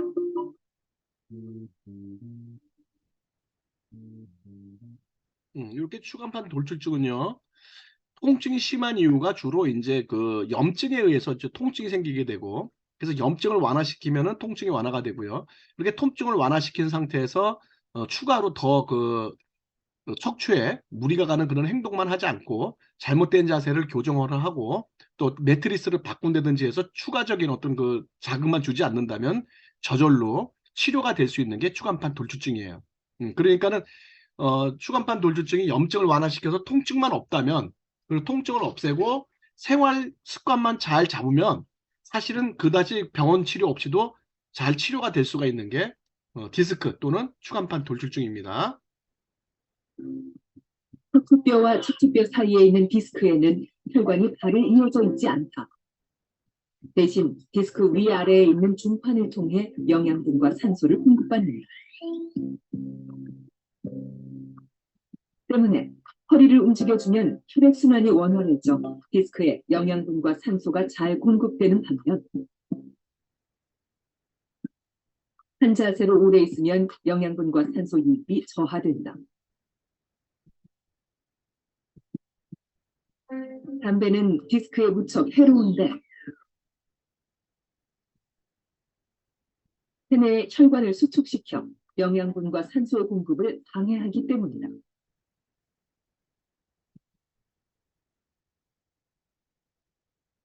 예, 이렇게 이제 추간판 돌출증은 자연적으로 이제 그 감소를 시키기 위해서는 혈액순환을 좋게 해주는 것도 좋은 방법 중에 하나다. 그겁니다. 자, 그 다음에 또 하나는 이제 협착증하고 이제 우리가 디스크하고 좀 많이 이제 헷갈리는 경우가 있거든요. 자, 그럼 협착증은 뭐냐면은요, 이 아래 있는 디스크가 터지는 게 아니라 척추관 안에, 척추관 안에 지방이라든지 또는 노폐물들이 껴서 이 척수를 누르는 겁니다. 그러니까 무슨 얘기냐면은, 자, 이게 디스크잖아요. 이게 추간판이잖아요. 요게 이제 디스크고,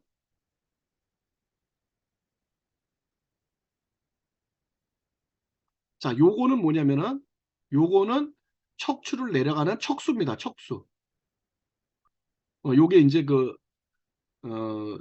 뇌의 이제 시상하부터 쭉 이렇게 등뼈를 타고 내려오는 척수고, 자, 요게 이제 신경이거든요. 신경이 이제 온몸으로 이제 여기서 빠져나가는 거거든요. 자, 근데 이 척수가 눌리니까 이게 터지는 게 디스크고, 요 1번이 터지는 게 디스크고, 이 척수가 눌리는 거, 요게 이렇게 뭔가 이렇게 막 생겨서 이 척수를 압박을 주고 누르는 거, 이게 협착증이에요. 무슨인지 아시겠죠? 이 디스크가 터져서 수액이 빠져나오는 게 디스크.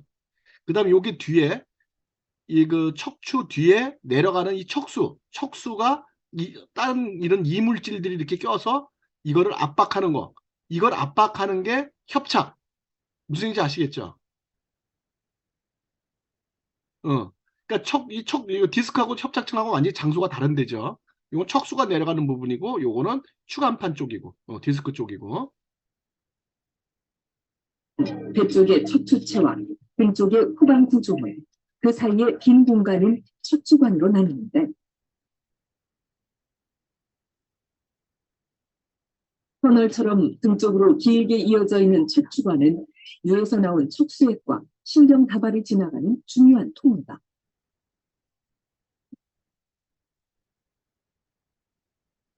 척추관 협착증은 이런 척추관 주변에 있는 뼈나 인대 같은 조직이 두꺼워지면서 척추관이 좁아지고 신경이 눌리는 질환입니다.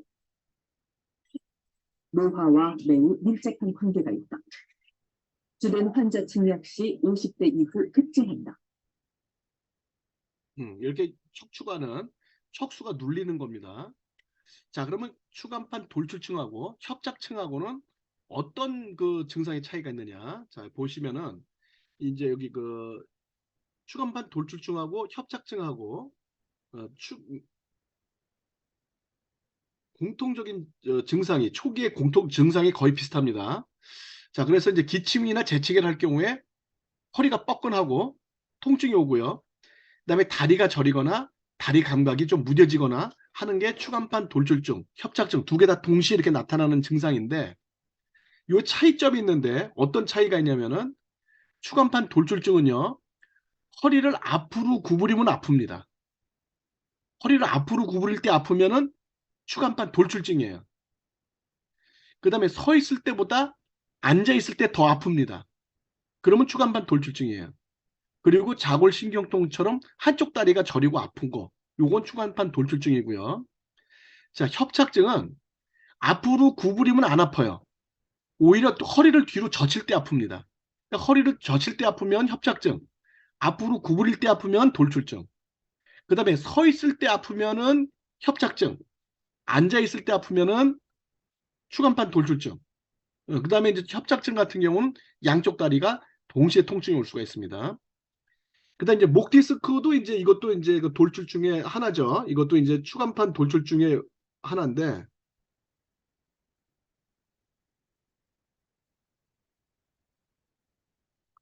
이 목 디스크의 경우에는 어깨나 목이 뻐근하고 뒷목이 땡기고 손발이 가끔 저리고요. 뒷목이나 어깨가 결리면서 두통이 나타나고 그 손저림이 심하고 마비가 오거나 이런 것들은 목 디스크예요.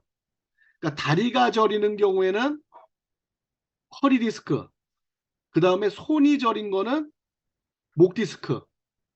무슨 얘기인지 아시겠죠? 목 디스크는 손이 저리고 허리 디스크는 다리가 저린다. 이렇게 차이점을 여러분이 알고 계시면 됩니다. 마찬가지로 목 디스크도 앞으로 구부리면 통증이 오게 되죠. 자, 이런 협착증이 발생하는 원인은요. 그 관절이 이제 서서히 퇴행되면서 추간판이 이제 눌리게 되는 거죠. 그러니까 이제 이렇게 이제 그 뼈가 이렇게 있을 때, 척추뼈가 이렇게 있을 때, 이 추간판이 건강할 때는 충분히 이 사이를 버티고 있지만 이게 이제 노화가 되게 되면은 척추뼈와 뼈 사이가 이렇게 맞붙게 돼 버리죠. 이게 척추가 노화되면서 눌리게 되죠. 이렇게 돼서 이제 협착이 되는 거죠. 그래서 이제 협착증이 이제 생기는 거고요. 이게 관절의 퇴행으로 이제 생기는 협착증이고요. 그 다음에 이제 그 우리가 그 중성지방이라든지 체지방 같은 것들이 늘어나서 황색인대나 또는 협착증 신경과는 협착하는 경우, 그러니까 요건 이제 살이 찌거나 비만이 되거나 해서 생기는 거고요. 그 다음에 이제 추간판이 생겨서, 그러니까 아까처럼 그 디스크가 터져서 내려앉는 거죠, 척추가. 그래서 또 협착이 생기는 경우도 있죠. 그러니까 디스크가 생겨서 그 후유증으로 협착이 생기는 경우도 있고. 그래서 이제 이런 것들이 이제 그 추간판 협착증의 이제 원인이고요. 자, 그러면 앞에서 얘기했던 디스크와 협착증에 좋은 제품 뭐가 있느냐? 자, 중요한 게 뭐냐면 통증을 완화시키는 게 굉장히 중요하지 않습니까?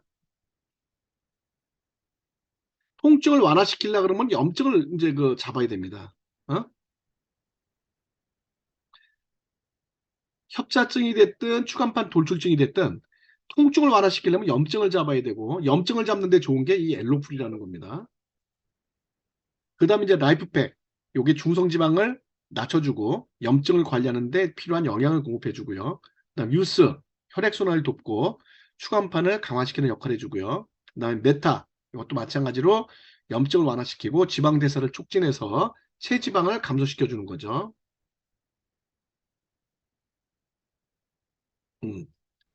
이런 제품들이 이제 도움이 되고, 그다음에 이제 연골을 이제 좀 튼튼하게 만드는 카트리지 포뮬라, 이런 제품들이 추간판 돌출증과 척추관 협착증에 도움이 되는 그런 제품들입니다. 자, 오늘 뼈 관절에 대해서 오늘 여기까지 설명을 드렸고요. 혹시 이제 제가 오늘 설명하는 과정에 이해가 잘 안 되거나 또는 다른 질문사항 있으시면은 지금부터 질문 제가 받도록 하겠습니다. 자, 질문 있는 분들 질문 주시기 바랍니다.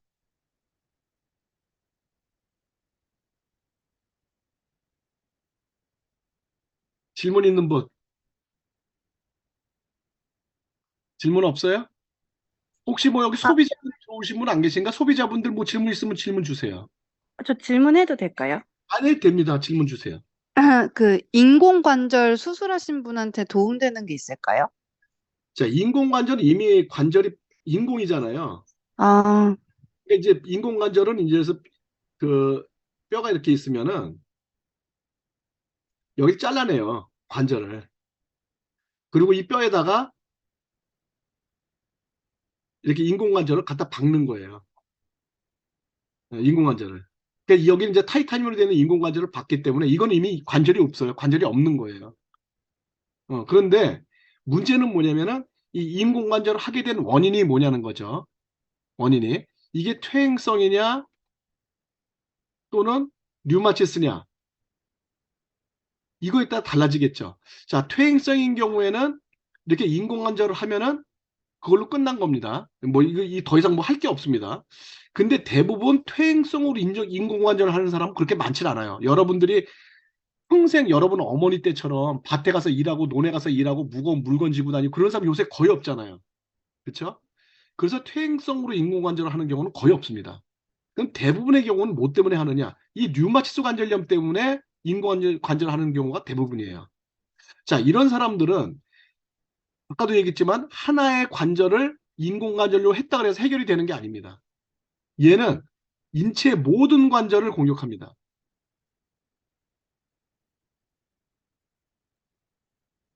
자, 그래서 하나가 인공관절로 바뀌었다 하더라도 또 다른 그 관절이 또 망가지기 시작해요.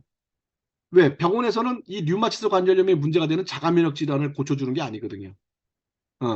그래서 이런 경우에는 인공관절을 하더라도 자가면역 질환을, 자가면역을 이거를 관리해 주셔야 됩니다. 그렇지 않으면 다른 관절이 또 망가져요. 그래서 이런 경우에는 아까도 얘기했지만, 유스, 코티트롤, 그 다음에 이제 어, 메타, 그 다음에 라이프팩, 그 다음에 이제, 카트리지, 이런 걸 꾸준히 먹어주시는 게 좋습니다. 이제 어떤 것 때문에 이거 인공관절을 했는지에 따라 달라질 수가 있죠. 답변이 됐나요? 뭐 다른 제가 말씀드린 거 답변이 됐나요? 네, 감사합니다. 네네. 네, 교수님, 저 질문이 네, 있습니다. 네, 김정자요. 네, 예, 저는 지금 말씀하신 거 잘 먹고 있었는데요. 그 고객들이 보면 양쪽 그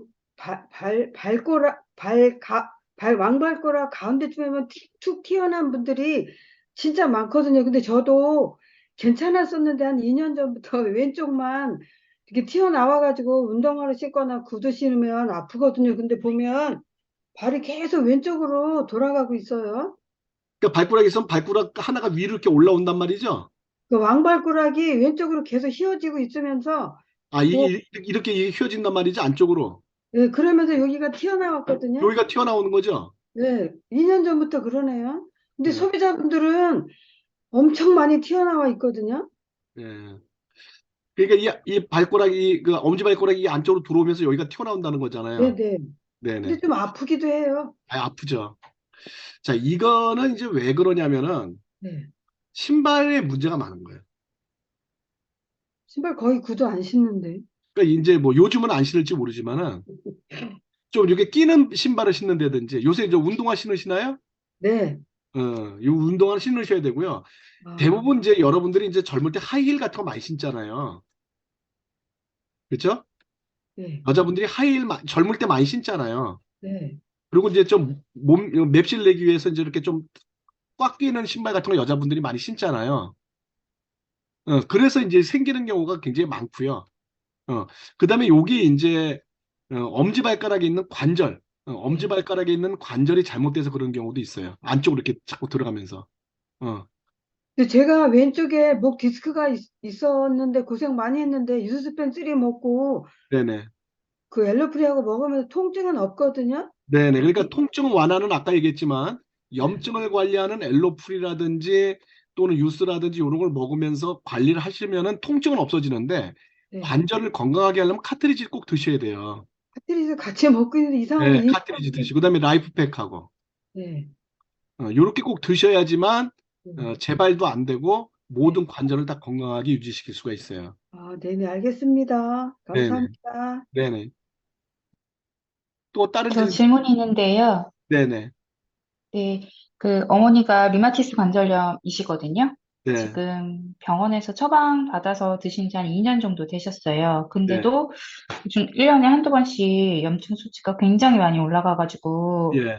이제 폐혈증까지 막 모셔서 열도 나시고 막 이런 적이 있더라고요. 중간중간 1년에 한두 네, 번씩. 네, 네.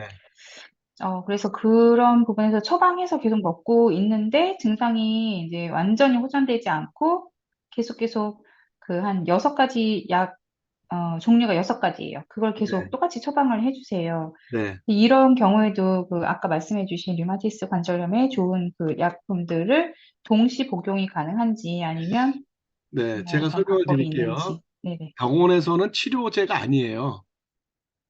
자, 이게 자가 면역 질환이라 그랬죠?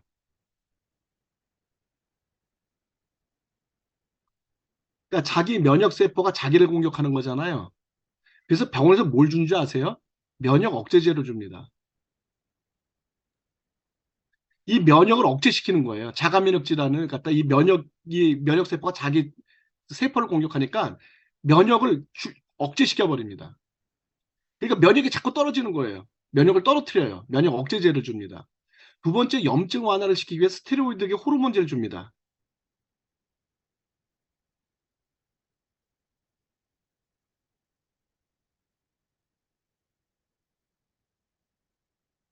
이게 이제 염증을 완화시키는 거거든요. 아까도 얘기했죠. 염증을 완화시키면 어떻게 된다 그랬습니까? 그 류마티스 관절염이 엄청나게 아프지 않습니까? 그러니까 이거 통증을 완화시키는 거거든요. 이런 걸 주는 거예요. 그 병원 처방이 이거예요. 이게 치료제가 아니에요, 여러분.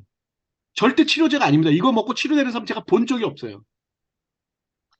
이 처방전 약을 보면 네. 칼슘 보충제라고 돼 있는데 칼슘 플러스 같은 거는 이제 이라고 돼 보조로 주는 있나 거죠. 이런 건 이제 보조로 주는 거죠, 이런 거는.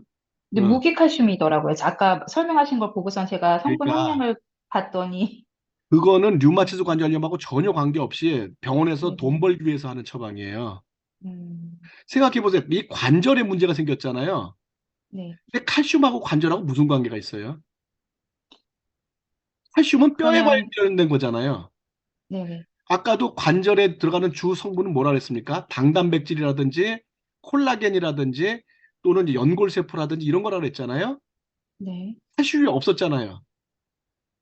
근데 왜 병원에서 칼슘 보조제를 줍니까? 이게 돈이 되거든. 무지무지 싼 건데 비싸게 받아 먹을 수가 있거든요. 왜? 의료보험료로 자기네들 다 타먹거든요.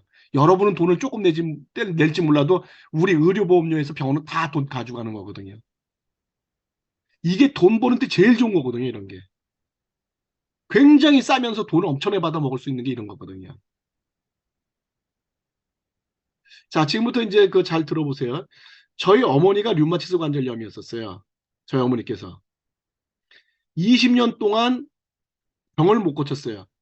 20년. 제가 그래서 류마티스 관절염에 대해서 너무 잘 압니다. 이거를 병원에서 못 고치는 걸 알고 제가 미국 가갖고 제가 미국 갔을 때 어머니 사실은 이 병 때문에 제가 대체의학을 공부하기 시작한 거예요. 20년 동안 약을 먹었는데 관절이랑 관절을 다 망가뜨려 갖고 양쪽 무릎 다 인공관절하고 고관절까지 다 인공관절 하셨어요. 근데 그걸로 끝나는 게 아니라 그랬죠. 또 다른 거야. 손가락 관절 틀어지죠. 손목 관절 틀어지죠. 관절이랑 관절은 다 공격당하는 거야. 20년 동안. 못 고쳐요, 병원에서.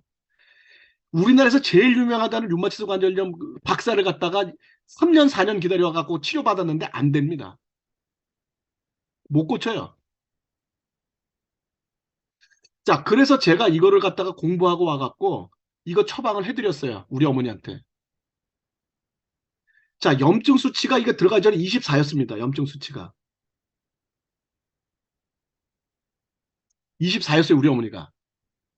근데 제가 처방을 하고 한 달이 지났는데 이게 17로 떨어졌어요. 그래서 어머니한테는 내가 주는 거 먹는다는 소리 하지 말라 그랬어요. 그때 의사가 맨날 24에서 떨어지질 않으니까 맨날 우리 어머니한테 짜증을 내고 막 그래서 우리 어머니가 당신이 먹으라는 대로 먹었는데 왜 나한테 짜증을 내냐고 막 의사하고 쌈질하고 막 그랬었어요. 못 고치는 거예요. 근데 17로 딱 떨어지니까 의사가 뭐라는 줄 아세요? 와, 이제 잡히기 시작했다고 되게 좋아하더라는 거예요. 그 2달 있다 봅시다. 그래서 2달 있다 갔어요. 2.4로 떨어졌어요. 그러니까 의사가 그때 좀 이상한 거예요. 아니, 이렇게 급격히 여태까지 안 떨어지다가 떨어질 리가 없는데 이상하거든요. 그러니까 이제 슥 물어본 거예요. 우리 어머니한테. 혹시 뭐 드시는 거 있습니까? 이제 물어보는 거예요. 그래서 우리 아들이 미국에서 공부해 갖고 와서 먹으라는 약 먹었다. 그랬더니만은 나를 좀 봅시다. 면회 신청을 한 거예요. 의사가. 의사가 저한테 면회 신청을 했어요. 무슨 신약이 나왔는지 알았는 모양이에요. 그래서 제가 의사를 만나서 류마티스 관절염이라는 거는 병원에서 고칠 수가 없는 이유를 설명을 드렸는데 의사가 고집이 있어서 안 믿어요. 안 믿어요. 절대로 안 믿어요. 보통 일반인의 염증 수치가 0.2거든요. 우리 어머니가 어디까지 떨어졌냐? 0.5까지 떨어졌습니다. 0.5까지. 이걸 의사가요, 안 믿어요. 자기가 고친 건 줄 알아요. 이거를. 자기가 고친 건 줄 알아요. 그걸 아셔야 돼요, 여러분들. 20년 동안 못 고친 게 갑자기 이렇게 고쳐집니까? 그래서 1년 3개월 만에 0.5로 떨어졌어요. 1년 3개월 후에 0.5로 떨어졌습니다. 거의 완치죠. 0.2나 0.5나 뭐. 거의 완치죠. 그러니까 여러분들이 있잖아요. 병원에서 치료제를 준다고 생각하면 큰 오산입니다. 물론 이거 외과 의사는 진짜 의사들이에요. 이 사람들은 이제 수술하고 하는 사람들 있잖아요. 이 사람들은 진짜 의사예요. 요 낭만 닥터에 나오는 거 있잖아요. 낭만 닥터들. 낭만 닥터에 나오는 그 사람들 있잖아요. 그 무슨 어디 병원이지? 돌담병원? 뭐 돌담병원입니까? 네, 맞아요. 그 사람들은 진짜 의사예요. 근데 내과 의사는 솔직히 말씀드리면은 이 사람들은 솔직히 제가 이제 뭐 기분 나쁘게 들으실 수도 있지만 얘네들은 제약회사하고 같이 조인된 장사꾼이라고 보시면 돼요. 옛날에는 이 내과 의사가 의미가 있었어요. 내과 의사가 어떨 때 의미가 있냐면요. 세균성 질환에는 내과 의사가 의미가 있습니다. 이 세균성 질환에는 반드시 내과 의사가 필요해요. 근데 최근에는 이 세균성 질환이 거의 없습니다. 코로나 같이 특별한 경우 아니면 세균성 질환이 거의 없어요. 워낙 위생 상태가 좋기 때문에. 그 최근에는 전부 다 뭐다? 생활 습관에 의해서 생활 습관이나 또는 환경에 의해서 생기는 질병이 대부분입니다. 최근에는. 그러다 보니까 내과 의사가 할 일이 없어요. 이거는 환자 개인이 해야 되는 거거든요. 자, 그래서 여러분들이 이걸 아셔야 된다는 거예요. 그러니까 이거에 대해서는 내과 의사들이 할 게 없습니다. 그러니까 내과 의사가 하는 건 뭐냐면 증상 완화만 시켜주는 거예요. 이렇게 해서 돈을 벌어먹는 겁니다. 아까도 말씀드렸지만 류마티스 관절염, 면역 억제제, 스테로이드 호르몬제 이런 거 넣으면서 요런 거 갖다 집어넣어서 장사해 먹는 거예요. 죄송하지만 그게 사실입니다. 이렇게 해갖고는 죽을 때까지 못 고칩니다. 류마티스 관절염은 저희 어머니한테 제가 직접 임상실험을 한 사람이기 때문에 믿으셔도 됩니다. 단 스트레스가 원인인 경우에 있잖아요. 스트레스. 제가 이제 그 개인적인 거기 때문에 제가 그건 물어보진 않겠지만 만약에 스트레스에 의해서 생긴 자가면역 질환, 류마티스 관절염이라면 그 스트레스 원이 없어져야 돼요. 예를 들자면, 이거 예를 드는 겁니다. 질문하신 분이 그렇다는 게 아니라, 아버지가 평생 엄마를 못 살게 굴어서 엄마가 그렇게 류마티스 관절염이 생겼다. 그럼 아버지랑 헤어져야 됩니다. 아버지를 안 봐야 됩니다. 자식이 속속여서 그렇다 면 자식이랑 안 봐야 돼요. 뭐 고부간의 갈등 때문에 그렇게 됐다면 안 봐야 됩니다. 그렇지 않으면은 스트레스 원이 옆에 있으면은 절대로 류마티스 관절염은 고칠 수가 없어요. 자가면역 질환은 못 고칩니다. 그렇게 알고 계시면 돼요. 이해가 되셨습니까? 자, 또 다른 질문. 그러면 그때 박사님이 처방을 하셨을 때는 유스나 메타가 없었잖아요. 메타 때는 안 드셨죠? 라이프팩하고 카트리지하고 그다음에 유스, 그다음에 이제 그 엘로프리 이런 거 드셨죠? 그거를 1년 3개월 동안 드신 거예요? 1년 3개월. 그 외에 더 드신 거는 없으세요? 없어요. 이거 먹고 다 나셨어요. 근데 이제 이거보다 더 좋은 게 이제 메타. 이 메타는 꼭 드셔야 돼요.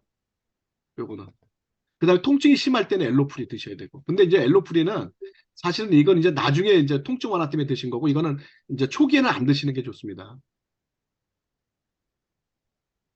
나중에 이제 어느 정도 전부 다 이제 거의 이제 대부분 이제 그 개선이 된 다음에 이제 엘로프리가 들어간 거거든요. 그래서 지금은 라이프팩, 카트리지 주스, 메타 이런 걸 드셔야 돼요. 그다음에 코티투롤, 참 코티투롤 이거 꼭 드셔야 돼요. 이거를 다 드시면 좋은데 경제력이 그러셔서 우선순위로 좀 꼽아주시면 메타가 1번일까요? 그럼 병원에 가셔서도 그렇습니까? 의사한테 한의원 경제력이 안 좋으니까 약 좀 빼주세요. 그렇게 말씀하셨어요? 아니 근데 권유를 해야 되는데 그러면 이거 빼세요. 카트리지하고 유스 빼세요. 요렇게만 드세요. 요거 세 개는 무조건 먹어야 돼요. 이거 관절을 개선하지는 못합니다. 증상만 완화시키는 거지. 라이프팩, 코티트롤, 메타. 이렇게 세 가지는 꼭 드셔야 돼요. 그 염증 수치가 그러니까 갑자기 많이 높아지셔갖고 그때마다 또 어쨌든 이렇게 세 입원하시고 가지밖에 안 드시. 이건 처음에는 지금 그렇게 염증 수치가 높을 때는 엘로프리 드시면 안 돼요. 라이프팩, 코티트롤, 메타 이렇게 드세요. 그러니까 증상이 가라앉으면은 그때 엘로프리 먹으라는 거죠. 이제 완전히 이제 한 1년 정도 지나서 증상이 완전히 그 염증 수치가 완전히 낮아졌을 때. 낮아져서 이제 증상이 가라앉으면 그때 엘로프리 먹으면 된다는 거죠. 낮아지고 이제 통증이 좀 이제 그런데도 통증이 남아 있는 경우, 통증 때문에 고생하는 경우, 그럴 때는 엘로프리 드셔야 되죠. 아, 염증 수치 낮아지는데 통증이 조금 이렇게 있는 경우에만 엘로프리. 네네. 아, 예, 알겠습니다. 또 다른 질문 있으신가요? 엘로프리를 드시지 말라는 게 면역력이 올라가면 안 돼서 드시지 네, 말라는 맞습니다. 예, 맞습니다. 거죠, 네, 박사님? 맞습니다. 네, 네. 지혜생 유치원 선생님께서 참 똑똑하시네요. 예, 맞습니다. 예, 면역이 올라가면 안 되기 때문에 엘로프리는 삼가한 겁니다. 네. 면역력 강의해 주실 때 들었는데, 네. 이게 뭐, 루푸스 관련된 모든 거에 라이프팩, 코티트롤, 메타 이렇게 드려도 되나요? 그렇죠. 제가 아까 얘기했죠. 모든 자가면역 네. 질환은 똑같다 그랬죠. 네네네. 장소만 다르다 그랬죠. 네네. 그러니까 루푸스도 똑같이 라이프팩, 코티트롤, 메타, 유스 그렇게 드셔야지. 네네. 네. 요거 대신 지스리 먹어도 되고, 라이프팩 대신 네네. 지스리 먹어도 되고. 근데 루푸스 같은 경우는 지스리가 더 나아요. 라이프팩보다. 네네. 관절에는 라이프팩이 더 좋고, 네. 루푸스에는 지스리가 더 낫습니다. 네네. 그러니까 루푸스는 차이가 있는 거예요? G3와 라이프팩의 차이가. 네. 자, 이거는 관절에 관련된 거는 뭐가 필요하면 미네랄하고 비타민이 필요하고요. 이 미네랄이 필요하고요. 루푸스 같은 경우는 미네랄이 그렇게 필요하지 않아요. 그래서 이건 효과가 좀 빠르거든요. 네네. 그래서 효과가 빠른 G3가 들어가는 거고, 관절 쪽은 미네랄이 필요하기 때문에 요것만 라이프팩으로 들어가는 거예요. 네, 알겠습니다. 감사합니다. 네네. 관절을 제외한 나머지는 전부 다 G3 들어가는 게 나아요. 응.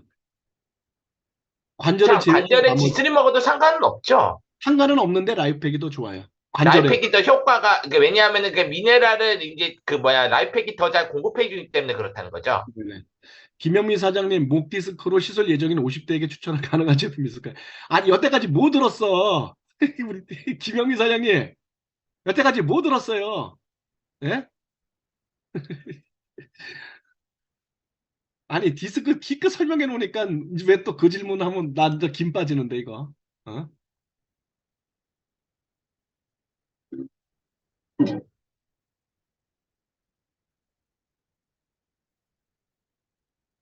자, 여기 추간판 돌출증 이게 뭐죠? 이게 디스크잖아요. 지금 설명 다 드렸잖아. 예? 네, 이거 드시라니까. 김영민 네, 사장님. 네, 알겠습니다. 네. 아, 이게 추간판 돌출증하고 디스크하고 착각하셨구나. 네, 같은 얘기예요, 같은 얘기. 이해되셨죠? 음. 자, 그 다음에 또 다른 질문. 다른 질문 없으시면 오늘 여기까지 할게요. 네. 내일도 또 강의가 있습니다. 내일은 무슨 강의죠? 이영무 사장님? 내일 비만 관련된 TR90, 강의를 할 TR90이죠? 것 같네. TR90 강의죠, 내일.